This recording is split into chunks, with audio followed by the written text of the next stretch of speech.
warahmatullahi wabarakatuh. Hai, selamat pagi anak-anak kelas 6 yang ada di rumah. Apa kabarnya kalian hari ini, nak? Ibu selalu berdoa dan berharap agar kalian bersama keluarga tercinta di rumah dalam keadaan yang sehat dan selalu bahagia. Anak, kembali lagi dalam program pembelajaran jarak jauh kerjasama Dinas Pendidikan Kota Cirebon dengan Forum Kelompok Kerja Guru atau FKKG Kecamatan Kejaksan. Anak-anak yang di rumah, kalian sudah subscribe belum YouTube channelnya? Kalau belum, boleh kalian subscribe dulu ya. Ibu ucapkan terima kasih kepada anak-anak yang sudah subscribe, memberikan like, dan memberikan komentar dengan bahasa yang baik. Anak-anak, hari ini Ibu akan menyampaikan materi. Sebelumnya, Ibu akan memperkenalkan diri terlebih dahulu. Nama Ibu adalah Rima Effendi. Ibu mengajar di SD Negeri Pamitran, Kecamatan Kejaksan, Kota Cirebon. Nah, anak-anak, minggu lalu kalian telah melaksanakan penilaian harian. Minggu ini, yuk kita kencangkan lagi semangat belajarnya untuk melanjutkan tema kedua. Baik anak-anakku, sebelum belajar kita berdoa terlebih dahulu. Berdoa menurut agama dan kepercayaan masing-masing. Berdoa di dalam hati, mulai.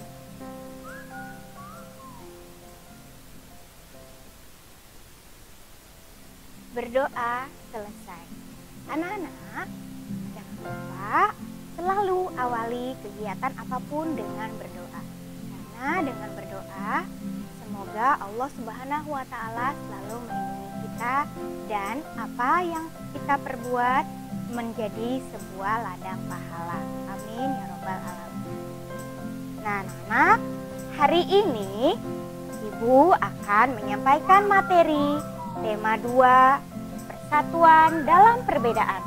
Subtema 1, rukun dalam perbedaan, pembelajaran 2. Tidak bosan-bosannya, setiap guru yang menyampaikan materi selalu mengingatkan kepada kalian untuk tetap menjaga protokol kesehatan. Kenapa? Karena kita masih berada dalam situasi pandemi. Nah, yuk anak-anak di rumah kalian bantu putus mata rantai COVID-19 ini agar COVID-19 di negara kita tercinta cepat hilang dan cepat selesai. Jangan lupa, yang pertama Ibu ingatkan untuk protokol kesehatannya memakai masker. Kemudian yang kedua mencuci tangan dengan air mengalir. Kalau tidak ada air mengalir, kalian boleh menggantinya dengan hand sanitizer. Yang ketiga, selalu menjaga jarak aman, yaitu 1 meter sampai 1,5 meter. Selanjutnya, menjauhi kerumunan. Anak-anak, ketika kalian berada di tempat umum, usahakan kalian menjauhi kerumunan. Selanjutnya, membatasi mobilisasi dan interaksi.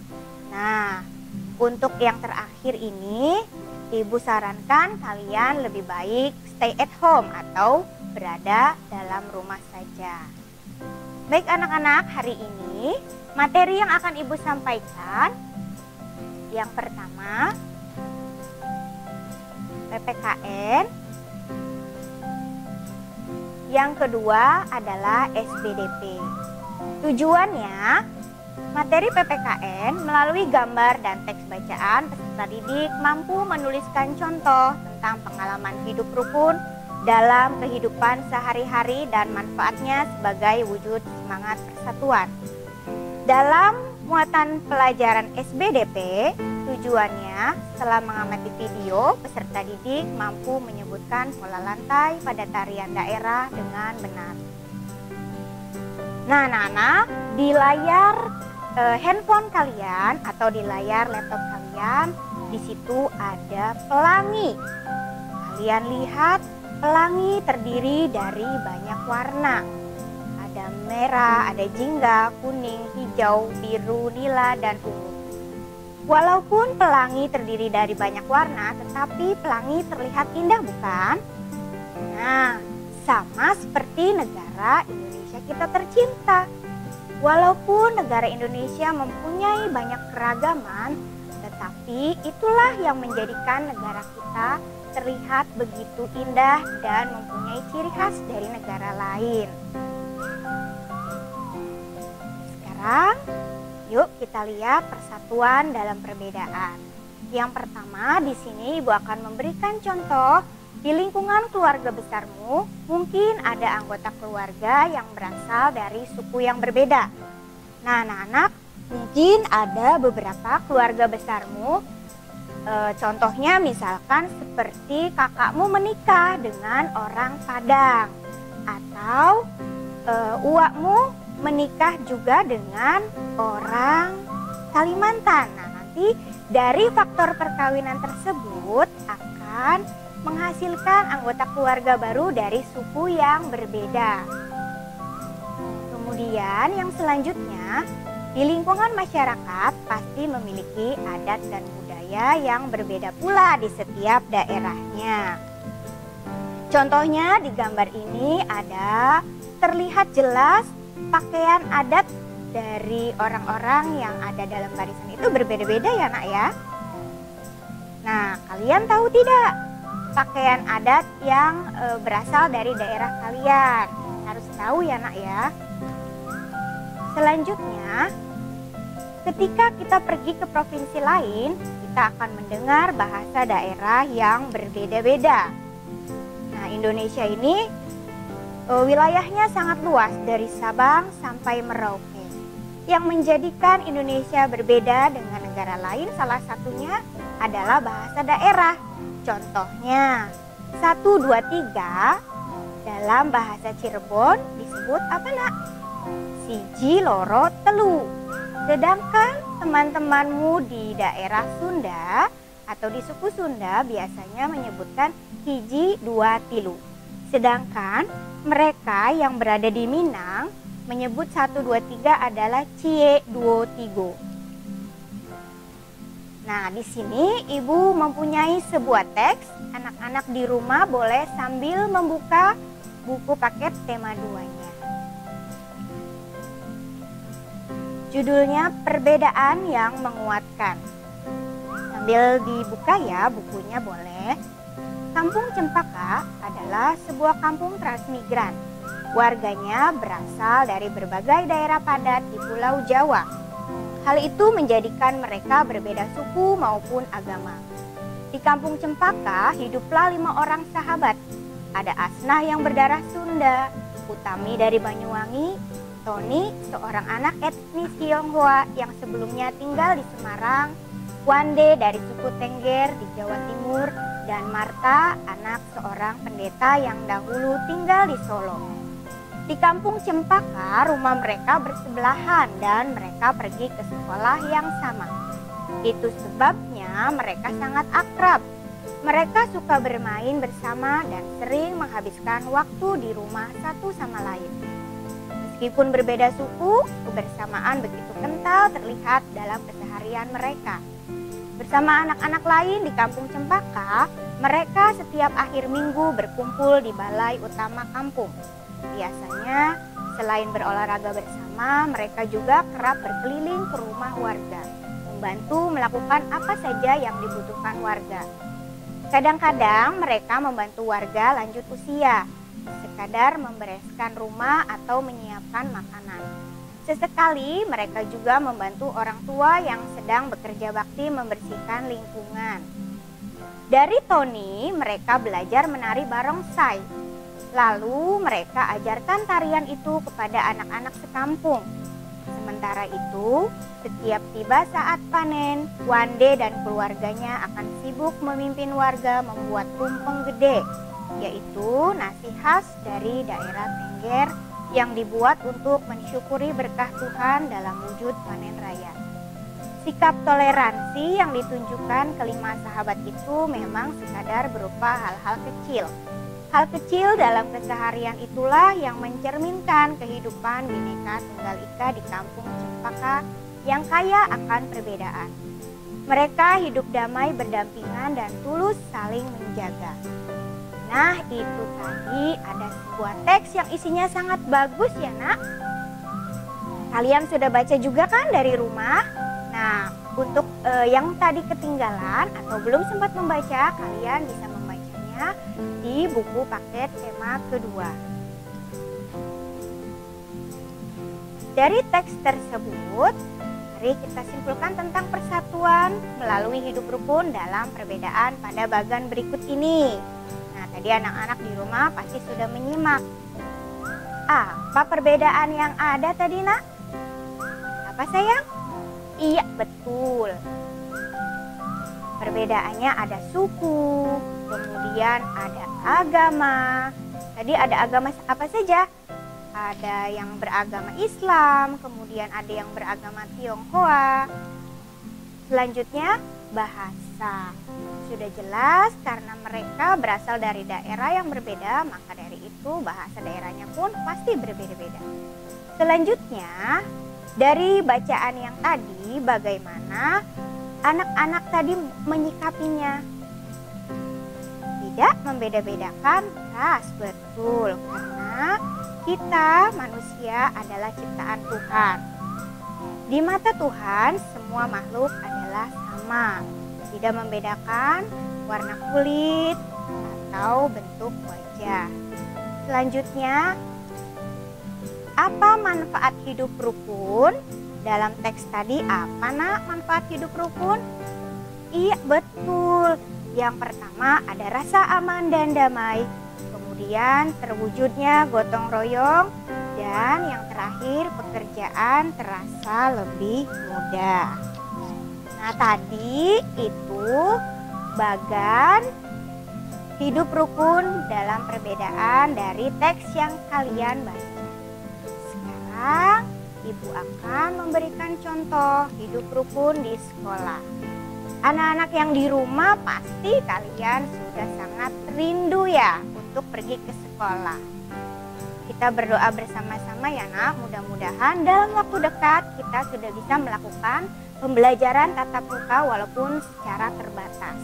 Nah, nanti ketika kalian sudah bersekolah, kalian bisa melakukan hidup rukun di sekolah. Pada gambar pertama ada anak-anak yang terlihat sedang apa, Nak? Sedang membersihkan ruang kelas. Nah, ini kalian juga pasti akan melakukan ketika nanti kalian pertama masuk sekolah. Selanjutnya yang kedua, di situ terlihat ada anak-anak yang sedang melakukan belajar kelompok. Terlihat rukun ya, Nak ya, karena dalam memilih kelompok belajar kita tidak boleh membeda-bedakan teman, boleh berkelompok dengan siapa saja.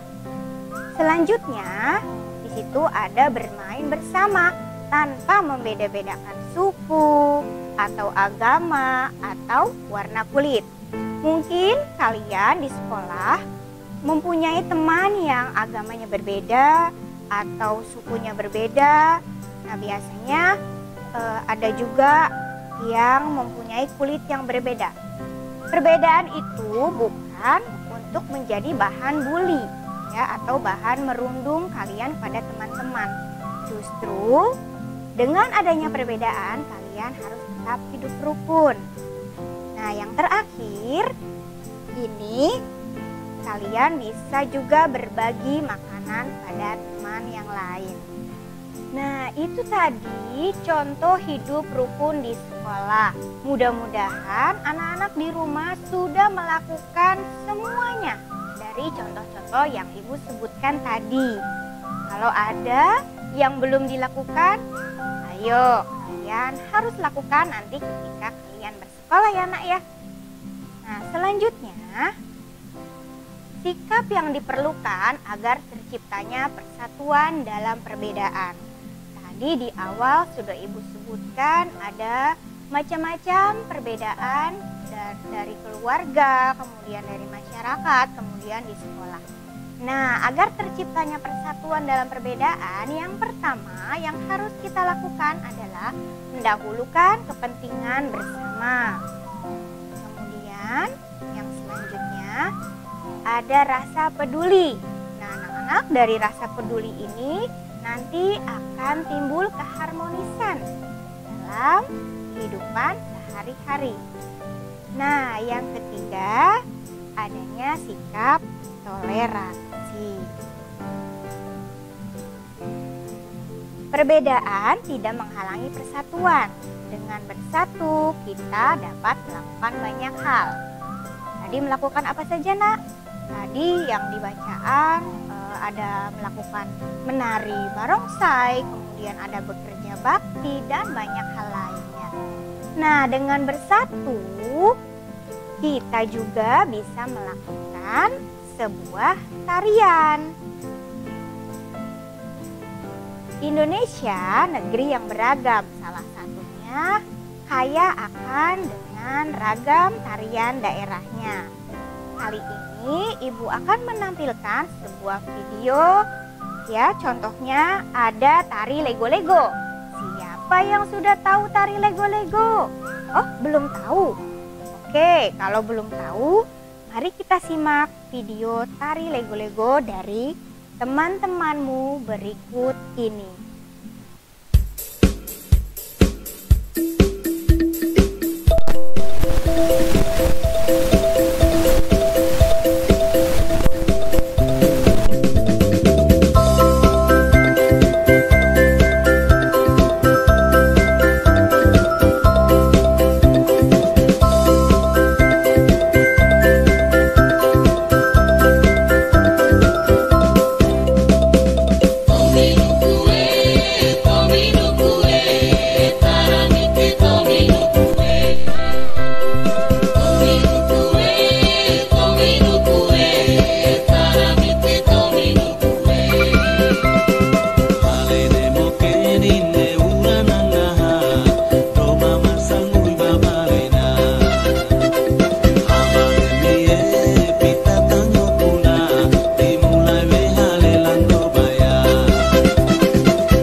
Baik, tadi sudah ada sebuah video dari teman-teman kalian yang menari sebuah tarian daerah dengan nama tari lego-lego. Anak-anak di rumah bisa kan mengikutinya? Nah, gerakannya terlihat sederhana ya, Nak? Nah, perlu kalian ketahui, tari lego-lego merupakan tarian daerah yang berasal dari Kabupaten Alor, Nusa Tenggara Timur. Tarian tersebut bermakna persatuan. Ditujukan untuk mengajak masyarakat agar bersatu membangun kampung dan negeri. Nah, tadi terlihat tariannya bergandengan tangan, kemudian membentuk satu buah lingkaran yang tidak terputus. Nah, sekarang tari lego-lego lebih sering digunakan untuk menyambut tamu. Anak-anak di rumah, tadi ketika kalian melihat tari lego-lego, berbentuknya seperti apa, Nak, penarinya?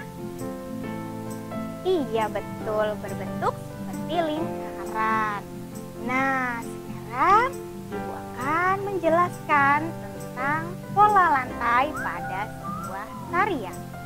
Apa itu pola lantai?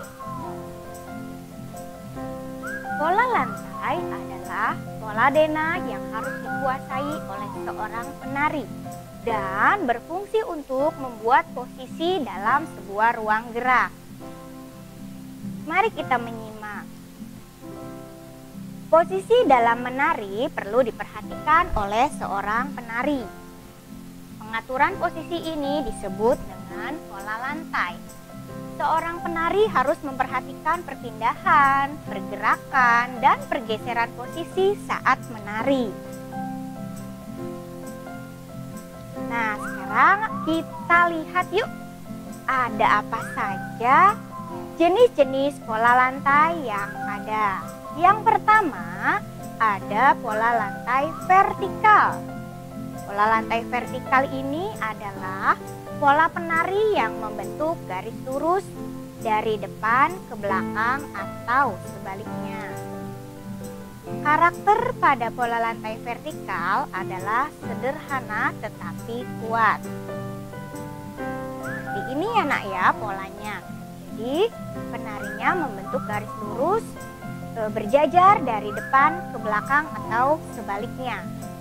Contoh tariannya adalah tari Yospan dari Papua, kemudian tari Serimpi dari Jawa Tengah. Dan ada juga tari baris Cengkedan dari Bali. Selanjutnya yang kedua, pola lantai horizontal. Pola lantai horizontal atau lurus ke samping adalah pola penari yang membentuk garis lurus ke samping. Kalau tadi pola vertikal membentuk garis lurusnya dari depan ke belakang, sekarang yang horizontal membentuk garis lurusnya ke samping. Karakternya pada pola lantai vertikal adalah istirahat. Nah, bentuknya seperti ini ya nak. Penarinya membentuk garis ke samping. Contoh tariannya? Iya, kalian pasti sudah tahu itu tari apa nak? Tarian 1000 tangan yang sudah diakui oleh dunia. Tari apa sayang? Ya, tari saman. Yang ketiga, pola lantai diagonal. Pola lantai diagonal adalah pola penari yang membentuk garis menyudut ke kanan atau ke kiri.